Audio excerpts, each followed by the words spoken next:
পৰিস্থিতি যেনেকুৱা আছিলে আগত সেনেকুৱা একো গণ্ডগোল নাই। মানে জোৰাবাটৰ ফালে শ্বিলং ফালে যোৱা ৰাস্তাটো বন্ধ কৰি দিছে, ইফালে নাই নেকি? নাই, এখনো হোৱা নাই। আপোনালোকে ক'ৰ পৰা কৈছে? আমি ইয়াৰ পাইকানাৰ পৰা তুৰালৈকে যাওঁ। গাড়ী চলি আছে? চলি আছে, মানুহ অহা যোৱা কৰি আছে। মেঘালয়ৰ মানুহখিনি আহি আছে না? আহি আছে। একো অসুবিধা নাই? নাই, অসুবিধা নাই। য'ত মানে বন্ধ কৰিছে এইফালে একো নাই কাম? নাই নাই নাই। আপোনালোকে সদায় গৈ আছে? সদায় গৈ আছো, সদায় আহি আছো। মানুহ লৈ গৈ আছে? মানুহ লৈ কেনেকুৱা পায় না? পেচেঞ্জাৰ কখন পায়, কখন নাপায়, কিন্তু মানে ভালকে চলি আছে? চব ভালকে চলি কি পাইকানৰ পৰা তুৰালৈকে শান্তিপূৰ্ণ ব্যৱস্থা এটা চলি আছে।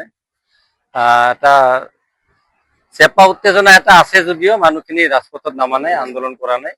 তাৰমানে আগে পিছে তুৰা পাইকানৰ পৰা আৰম্ভ কৰি গোটেই শ্বিলঙৰ এই জোৰাবাটৰ কথাটো আপোনালোকে আমাতকে বেছিকে জানে যে যেতিয়াই মন যায়, যেতিয়াই ইচ্ছা যায়, তেতিয়াই মাৰপিট কৰে বা ড্ৰাইভাৰে হওক, ব্যৱসায়িক গোষ্ঠী, এইটো বেয়া কথা।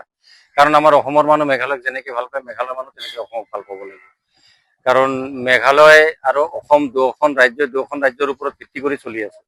গতিকে সেই ব্যৱস্থাখিনি ঠিক কৰিব লাগে। আৰু চবতকে ডাঙৰ কথা হ'ল এতিয়া আমাৰ শক্তিশালী মুখ্যমন্ত্ৰী হিমন্ত বিশ্ব শৰ্মা ডাঙৰীয়া আছে, আৰু উপ মুখ্যমন্ত্ৰী খুব সম্ভৱ আজি আহিল, বিশেষ সূত্ৰে গম পাইছো, আলোচনা এটা চলি আছে।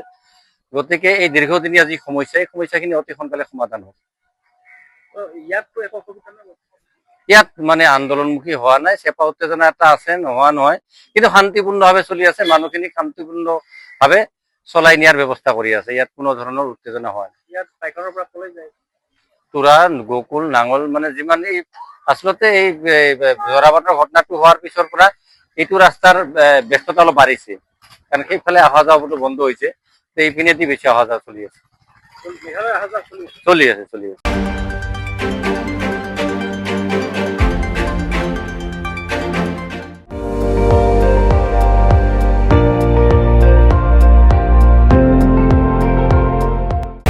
আপুনি চাই আছে ND24, সৰ্বশ্ৰেষ্ঠ নহয়, সৰ্বোত্তমৰ দৌৰ।